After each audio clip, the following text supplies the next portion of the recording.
असे म्हणतस का पक्षी जरी खोपा बांधाले लागा तर नर पक्षा मादी पक्षीनी जास्त मेहनत रास. तसेच या शेती प्रधान देशात 22नच शेतीले सुरुवात केली असे सांगतस.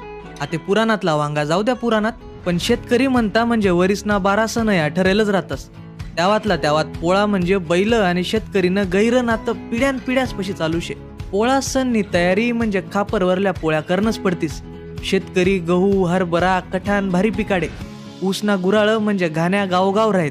वरीसभर उन्हात तानात थंडी वारात पाण्यात बैल राबतस. म्हणीसन त्यासले पोळीना घरे घर गोड घास करणं पडस. आपला देशले पुढे काळासाठी गंजच 4 पायना जनावरसनं कष्ट उपसेल छतस. घोडं पुरगधड उंट हत्ती सर्वांसनं काही ना काही जीव जास्तव काम करेल शे. पण बैलच न शेतकरीसाठी रात बेरात पडता पाणी असे काहीच पाय नाही बर का.